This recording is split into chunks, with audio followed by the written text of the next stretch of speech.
Morning, 5 minutes after 9 on Thursday, the 17th of September. Well, the last few days, everyone's been very excited about one particular election, and that was for the leader of the Labour Party. Well, there's another election, all right, not exactly around the corner, but it's not that far away, and you're about to have your opportunity to put your calls and your questions to a man who could be pretty key in all of that. All right, he's not got the Conservative ticket just yet, but if you talk to the bookies, and they're normally there or thereabouts, aren't they? Zac Goldsmith will take on Sadiq Khan and others to be the London Mayor next year. Zac, who of course is also MP for Richmond Park, Conservative MP for Richmond Park, is in the studio with me. Good to welcome you back, Mr. Goldsmith. Thank you for coming in. Just briefly, I know it's sometime next month. It's still in a state of flux when we'll actually know you and your three candidates, the four of you, who is going to emerge the victor. Is that right? Yeah, it's a bit confusing, and I can't tell you exactly when the results are going to be out, but it's sometime around the 30th. Okay, looking forward to it? And yeah, very much so. We're in an open primary, so people who have not yet registered, unfortunately, cannot register, but members, I'm told, are going to be automatically enrolled. But I'm only picking up bits of information on the edges. And what prompted you to do it? Because there was a lot of talk, there was a lot of muttering in the wings. Boris Johnson said he thought he would, and then he might not, and then what finally decided you to go for it? Well, I mean, before the election, obviously, everything I was doing was about getting a Conservative majority. It was about helping my neighbours in Twickenham and Kingston. It was about trying to get back in myself in Richmond Park and North Kingston, and that's all-consuming. Anyone who's been in an election knows that is all-consuming. So it was only afterwards I was approached by people who don't normally approach me, saying, well, "Have you thought about it? What about this? Look who are these dark forces?" I'm not going to embarrass them and ruin their credibility by saying. But the truth is that the position of mayor gives you an opportunity to do a lot of good stuff. It's a very different role to being an MP in the sense you have kind of executive control, but it enables you to deal with some of the really big issues facing London. And we are an amazing city. I don't think anyone disputes that it's the greatest city on earth, but we have massive challenges for the next 4 to 8 years. In fact, probably beyond that: housing, transport, particularly housing, but transport, living environment as well. It's interesting you mentioned housing because you've got your headphones on. Good, Mr. Goldsmith. You're going to take your first call, and I think it's Lauren in Herne Hill. I know that much, but I think it is about housing, isn't it, Lauren? Good morning. Good morning. Yes, it is about housing. Hello, Zac. Morning, Lauren. Basically, I'm a search agent, a property search agent, so I spend all day, every week, driving around London. We just work in London. And what I see is so many empty properties. I see empty houses that belong to individuals, ones that belong to the NHS, TfL, the Army, all kinds of empty properties. And the thing is that they are there for year upon year. So to move you to your question, Lauren, what would you ask directly of Zac Goldsmith? Zac, what would you do about the empty housing situation in London? Where there are empty houses and there is a desperate need for housing. Stay on the line. Let's hear something from Mr. Goldsmith. Thank you very much, Sean. I think, look, housing is the number one issue, and empty homes are a part of that, and there are things we can do. We can bring empty homes back on the market. In fact, Boris has brought more empty homes back on the market, I think, than any other politician in this country ever. But there are still 80,000 empty homes in London. We need a much more robust approach to get those back on the market. Publicly owned empty properties, there is no excuse for that at all. Nor, by the way, publicly owned brownfield land. There is an enormous amount which is not being used. TfL, we're told, owns the equivalent of 16 Hyde Parks. That land should be built. So is that open field space then? This is brownfield land. I see, some of it, by the way, is in the pipeline. It's not all waiting to be developed, but a very large proportion of that is land that could be used. Right. And this is publicly owned. This is our land, and it should be used to solve the biggest crisis we face. So we need a step change in the amount of homes that we're building, and that is possible. You've got the land, you've got the planning between the mayor and local authority, and the third point is which relates to your question about empty homes. Homes being bought up by outside investors to give them a safety deposit box somewhere which they're never going to live in. It suggests that there is a big appetite around the world to invest in London property. And what I would like to do is combine those things to create an investment opportunity, an investment vehicle for investors who want to invest in London property, whether it's pension funds or outside investors, and use that finance to build on the publicly owned land that we know that we have, that we could prize away from those public bodies. We could deliver the homes that Londoners need. You need a Londoner first bias. You need to know what kind of homes to build, not just in terms of how they look. We need beautiful homes, otherwise Londoners will reject the scale of development that we face, that we must push through. But we also need to target the people who are currently being left out. And those are the people somewhere in the middle, 25 to 35, 40-year-olds, professionals, currently renting but spending more than half their income on their rent, no chance of saving for a deposit, but they're not on the housing list, they're not rich enough to buy a home, they're currently squeezed in, I'm using Ed Miliband's language, but they are the squeezed middle. And I think in terms of housing, that has to be for me, that has to be the priority. So I'm running a pension fund. What's in it for me?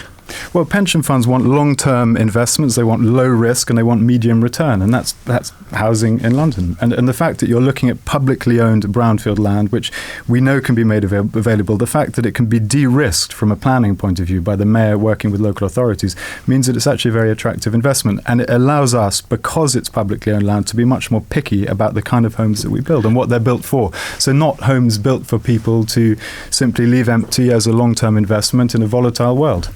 And where do you stand on the commitment to social housing? Do you agree with the current ratio? Yeah, I hate the term affordable housing because it's no longer meaningful. I mean, we have affordable homes in Kingston which are more than £600,000. It's a con, really. It's a fraud, and it infuriates people when we talk about affordable housing or indeed affordable rent. But yes, of course, we need to keep up our commitments, I think, to social housing. We can do that, but I think we need to be more flexible. So, for example, if by withdrawing from a developer the commitment to provide a certain number of social houses in an area, in return they're willing to ensure that every single home they built is affordable rent for a good 25, 30 years, that's a deal that local authorities should look at, in my view. So we need to be a bit more flexible about how we do this. Ultimately, it's about ensuring that Londoners have the homes they need, and at the moment, Londoners are being priced out. As you know, we're at the point, it's not a futuristic scenario, it's already a housing crisis. So would you build council houses, Zac? I think local authorities should be, in my view, they should be able to borrow more in order to build the social houses they need. That's a local authority. And be easier with the stipulations percentage-wise? I think you need to adjust according to need, but we know the need is very high. How big is housing going to be next May? I think it's going to be the number one concern. The number one? I'm absolutely certain it'll be the number one concern, and I think it'll be the number one concern for the next 10 years. It's a huge challenge. We're going to have to build probably around 50,000 homes a year just to keep up and just to get back on top of what is already a crisis today. Lauren, you certainly got us started well. Let's move on. Thank you, Lauren. Charlie in Richmond, appropriate enough. You're through to Zac Goldsmith. Go ahead, Charlie. Hi, thanks, Nick. Despite some progress over recent years, knife crime injuries have started to increase again. So, Zac, I want to know what you can do to tackle rising levels of knife crime in London, and particularly amongst the under-25s. Thank you very much, Charlie. Yeah, it is worrying. I mean, the crime story, if I can call it that, for the last 7 or 8 years is pretty much a good one. Crime has come down. All types of crime have come down, but we've seen a massive spike in the last few months across the board, whether cyber crime, hate crime, retail crime, and most worryingly of all, knife crime. So things are moving in the wrong direction again, and it doesn't look like a blip. It looks like a trend. And if you combine that with the fact that we have huge cuts to come for the police, somewhere around £800 million. Incidentally, I think a future mayor needs to campaign to reduce that level of cut. I think 800 is very, very steep, and it's going to be tough.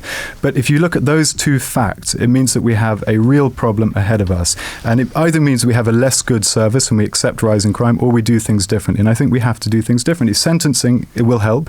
One of the temporary LBC presenters, a very good friend of mine, Nick Dubois, campaigned as a backbencher for tougher sentencing on knife crime, and he succeeded. And that will be good. You need to give the police the tools they need to ensure that our streets are safe. But even that is not enough. We need to look at early intervention.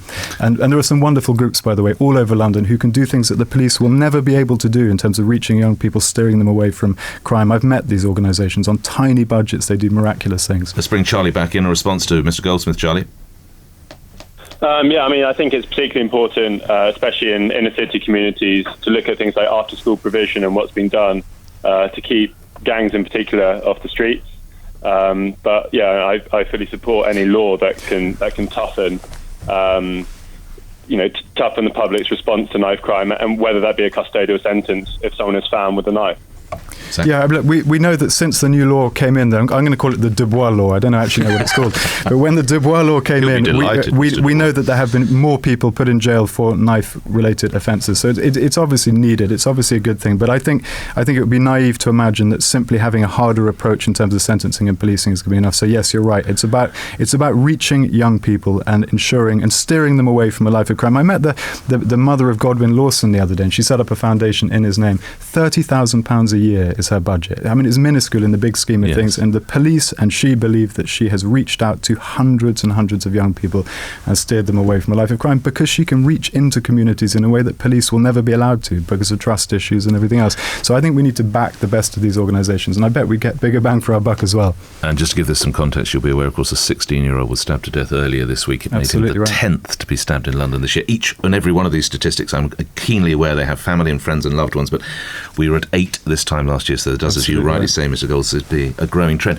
Theresa May is not that keen on stop and search. You talk about police and police relations with communities. Where do you stand on the use of stop and search? Well, I don't like the idea of a free-for-all because it alienates the community. We know that. When people feel that they're constantly being harassed, constantly being stopped and searched. But I wonder whether or not we have gone too far. There's been a 65% drop in the amount of stop and searches happening. There's been a much higher increase in the number of stop and searches that result in arrest, which is a good thing. It suggests that it is more targeted.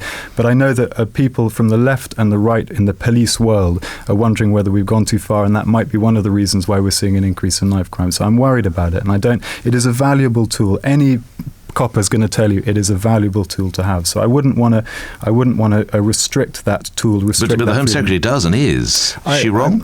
I think we may have gone potentially too far, yeah. But I understand, look, I have constituents who've come to lobby me against stop and search, decent people who've been stopped too many times. I get that, I understand it. It's a dangerous tool to have, but equally it is probably essential if we want to crack down on the crimes that we're seeing rise in the last few months. But if you've got what is predominantly, it does seem to be tragically, most of the victims are young black males, and then most of the people who are convicted seem to be young black males. Sometimes don't you just have to toughen up to a group of people and say, look, actually, we think we're doing this in your good, for your own interest? Look, it needs to be targeted, and it needs to be done in an honest fashion. And if the police are picking up the same decent people over and over again who are not carrying knives, who aren't posing a danger to society, then clearly they need to refine that tool. They need to be more discriminating in how they use this tool, and they've got to be more responsible in the manner in which they use it.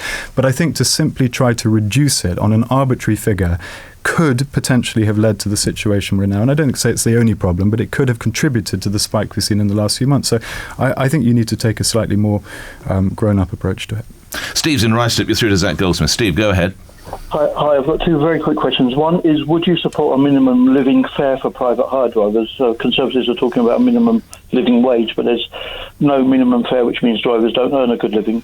And would you also support London private hire operators being made to have a UK merchant bank account to charge for journeys, so they pay their tax in the UK like everyone else does?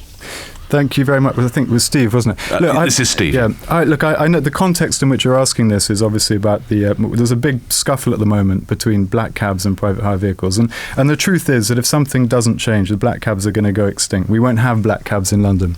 Why do you say that, Mr. Goldsmith? Because they can't compete. The reason they compete at the moment is because there is a two-tier system. You've got the private hire vehicles, you can't pick people up on the streets, who are largely unregulated, not completely, but largely unregulated. And you've got the black cabs who can pick people up on the street, who can use bus lanes, but who are very, very heavy. They're more regulated, in fact, than any other cab service in the world. So when free market friends of mine say, you just got to let them fight it out, don't intervene, don't be a lefty on this. The reality is it's not a free market. The black cabs are required to do things that ramp up their costs to such an extent that they will go out of business if you don't maintain that two-tier system. So I would like us to find a way of doing that. Ultimately, we have to make a decision. Do you let the free market, genuinely make it a free market, reduce those regulations on the black cabs, but know that means the end of the black cabs? Or do you preserve that two-tier system? And I think London would be a much poorer place with that black cab. So I have been lobbying the government. I initiated a debate on this in Parliament just a few days ago, where I asked the Minister directly both the questions that I've just been asked, but also to look at revamping the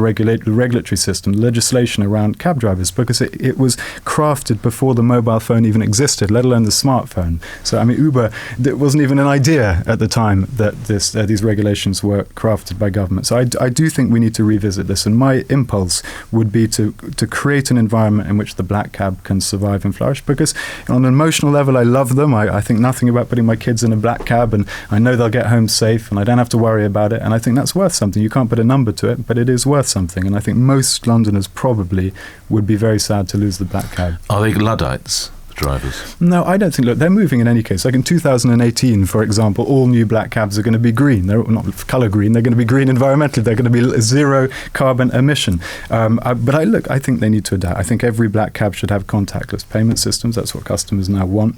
Only about half of them do, but almost all customers want that. I think you can. I think the government could relax a bit on the regulations. They don't need those turning circles anymore, which add thousands of pounds to the cost of the car. There are new apps which black cab drivers are signing up to, Halo and Get and so on, which are helping them to compete with Uber. But the playing field is not balanced at the moment, and it just would be dishonest to pretend it is. So, is there a role for Uber? I think there is a role. I'm a big believer in choice and innovation, and I think Uber. Do you use Uber? I have not used Uber. No, I've not knowingly used Uber. Not knowingly? How? I mean, well, I might have been I might have been in a passenger with somebody else who booked a cab. I don't want to. Gosh, you really are a politician. I genuinely don't think I've ever used Uber, but I certainly never booked Uber, and I don't think I've used Uber. But I would always choose to, if I'm going to get a cab, if I want to risk being late in London's congested streets, then I will get a black cab, because I feel. How do you normally travel then? I do everything. I mean, today I got bus and train because I was paranoid about being late to my interview with you. And I knew I'd get here on time, and I got here way early, which is a rare thing. But sometimes if I have to make phone calls and do articles and things, I might take a black cab. And you're a cyclist, presumably, are you? I'm not. I do, but mostly recreationally. Actually, I don't, except in my constituency from time to time. But you've got an Oyster card. I haven't broken Oyster card in my bag, but I'm now using a credit card which has got a contactless payment system, which I only discovered by chance when my Oyster card refused to yield a few weeks ago. But it's I like cycling, but it's not. I just move around too much. And I'm interested you talk about congestion, because something that I regularly lock horns with Mayor Johnson about is this cycle superhighway, hundreds of millions of pounds, which has effectively just laid vast tracts of London at the moment. It is effectively one giant roadwork site. Where do you stand on that, Mr. Goldsmith? I think we need to, if you look at the numbers in London, we're going to hit 10 million in 15 years' time. There is no prospect of those people buying cars and using them without London grinding to a halt. You can't build more roads. You can do more river crossings and things, but you can't build more roads. So you need to encourage people to use alternatives. That's public transport. It means expanding our rail network. It means improving the bus service. But a lot of those people are going to go on bikes. So we've had 200 million last year, 200 million bike journeys, and it'll be 400 million in 15 years if trends continue. So you need to make provision. You need to make it safe. You need to encourage people to use their bikes. But you've got to do it in a way that doesn't bring London to a standstill. And my personal preference, I support the mayor's emphasis on cycling. I have to, so we might have to disagree on that. But I think I think the safety stuff matters, and that the HGVs, the regulations around that, which Boris or TfL have brought in, are really a good thing. Investing in improving all the junctions. That if you ask any cyclist what's the real problem, they'll say HGVs and they'll say junctions, dodgy gyratories and junctions across London, which don't cost that much to upgrade. And I think that's something we need to prioritise. But the way we've lost half the Strand, are you in support of that? I wouldn't want to row back on the cycle superhighways, but where I would put the emphasis now is on they're called quiet ways, which are some more subtle, quite often residential. You do, on the whole, you sort of crowdsource it. You let residents decide whether or not they're happy to have their roads become part of the quiet way. And we have one in Richmond, and I think it works, and I think that's a good thing. But I wouldn't. No, But this is boomtown, isn't it? London is a boomtown, so there's lots of blokes and women out there in white vans doing deliveries, doing building work. What about those poor guys and women? They're just stuck forever in traffic jams. But imagine what those people are going to be doing if all those cyclists get out. They won't all, obviously, but if all those cyclists, many of those cyclists take to the car instead, it's just not going to be possible. In the same reason, I was asked about private hire vehicles earlier. We're getting roughly 2,000 new licenses issued every month. Now, you do the maths and you get to a point where London is grind to a halt. So you do have to look at capacity. You have to try and reduce demand for our road space. But I think you also need to make provision for cyclists, because that's part of the solution. All right, and would you force cyclists to use the cycle superhighway? Because at the moment they don't have to. Yeah, I don't know how you do that.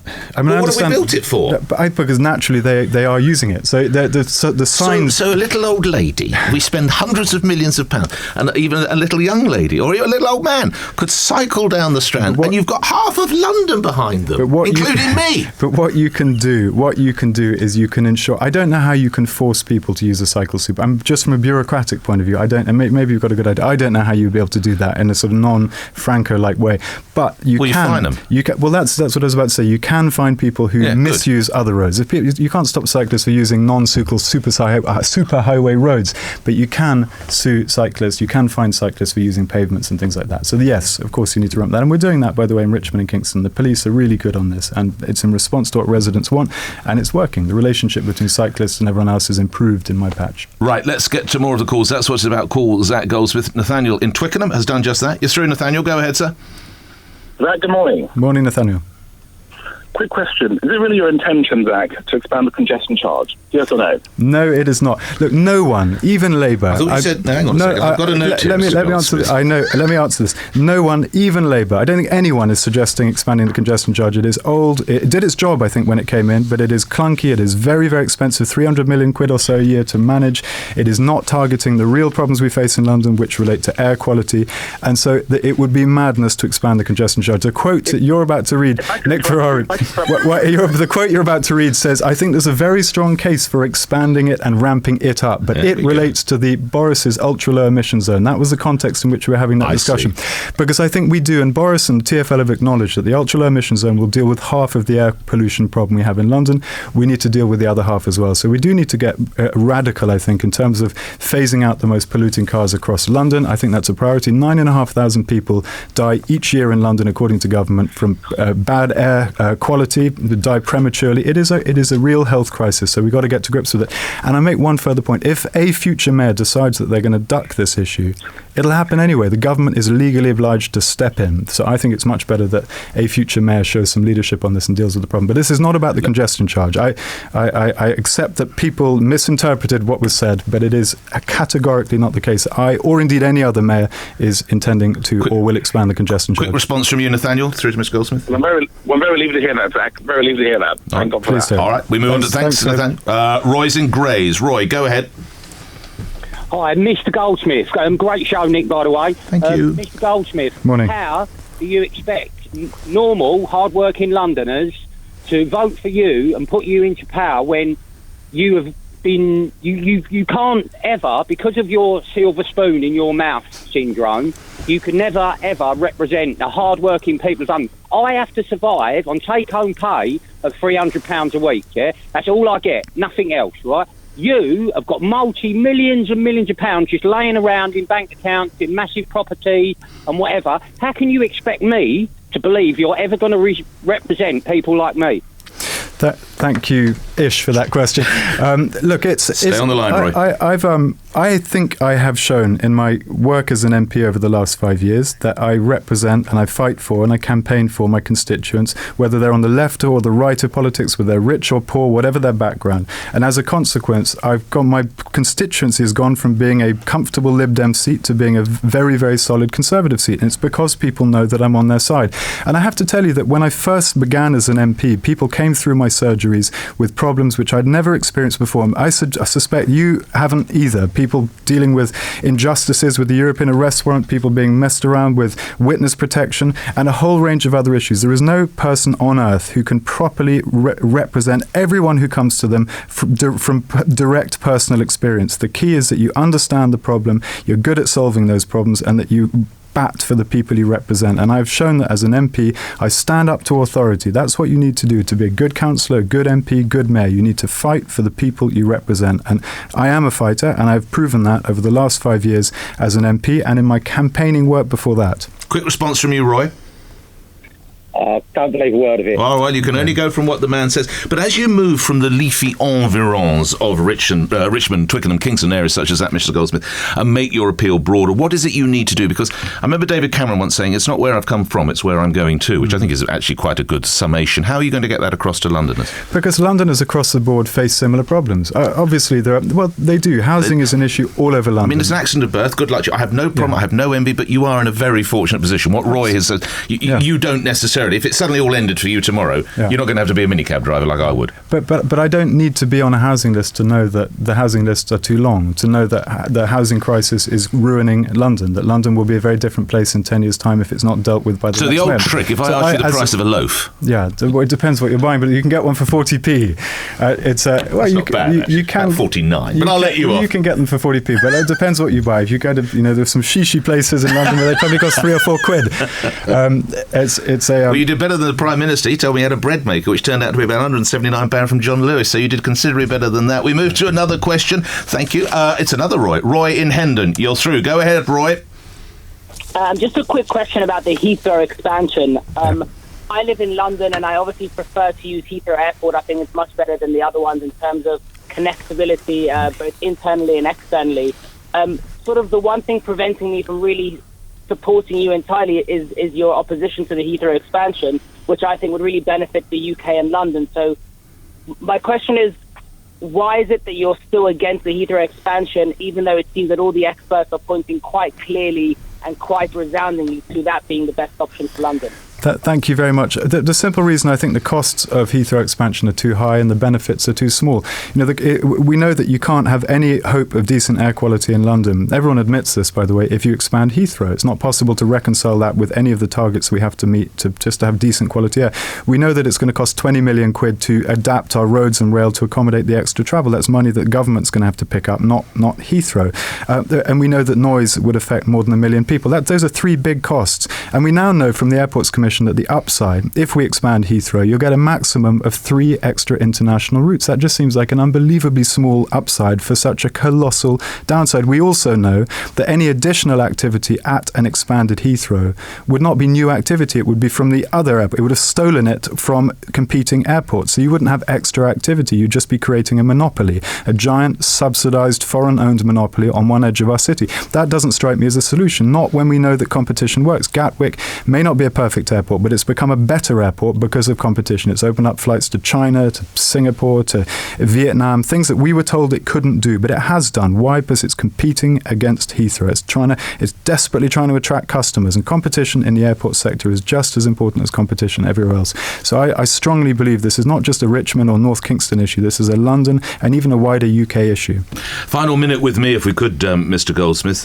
One politician who certainly knows the price of a loaf and possibly the price of polenta as well is Jeremy Corbyn. How will the Labour Party change under him, do you imagine?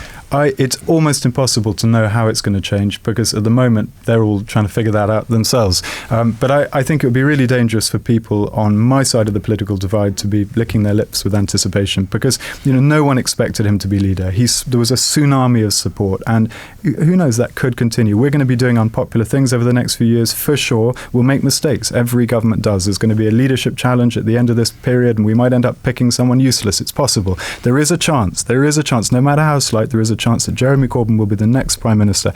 And from my point of view, that is really worrying. It's worrying on economic grounds. It's worrying from the point of view of the defence of this country. It is a really serious issue, and I just would caution any Conservative activists, voters, Conservative-minded people, don't be complacent, because this is a serious issue. We have a lovely divide in our politics. That's good. People like choice, and I do think that the reason people are drawn to Corbyn is because he seems authentic, because he's honest, and I don't dispute any of that. But I think what he stands for is not in the interest of the country. And this surge from the left saw Jeremy Corbyn, saw Tom Watson, and of course possibly helped Sadiq Khan win the Labour nod to be the mayoral candidate. Your heart must have soared. No, I was asked that question shortly after. I mean, first of all, I am, as you said at the beginning, I'm not the candidate. My focus has to be on the selectorate, the people who are choosing the next Conservative candidate. So for the next couple of weeks, that will continue to be my... But then you have your eye on the bigger hurdle. If I get over that hurdle, if I am the Conservative candidate, then yes, one of the people I'd be up against would be Sadiq Khan. And we know that Sadiq Khan is a formidable campaigner. We know. But the polling shows you beat him, but you don't beat Tessa Jowell. When was the last time the polls got anything right? Well, they got Jeremy Corbyn right. Yes, they did, but only right at the end. Only right at the end when it was inevitable. The tsunami, you could already see it on the horizon. It was unavoidable. Like he will mobilise very large numbers of people. And if you're right about Jeremy Corbyn having helped him get to that position, that necessarily means there are tens, if not hundreds of thousands of people who would want to help him do so. So it is going to be a big challenge, but my challenge at the moment is to get selected. And lastly, I can't let you out of the studio. We've talked about the pressures of a city of London, such as transport, the pressures as regard housing, and now we look elsewhere in the world and we look at Europe and we look at the numbers, let's use that word, the numbers of people trying to get access to the European Union and possibly the pressure on the rest of Europe. Where do you stand on that crisis, Mr. Goldsmith? I think that single picture of that little child on the beach transformed the debate. And it was that awful, I used this quote before, it was that Stalin quote, 1 million deaths is a statistic, 1 death is a tragedy. And I think in that moment, everyone knew in a perverse way what Stalin was referring to. It changed the debate fundamentally. And on a human level, we need to accommodate as many people as we can in this country.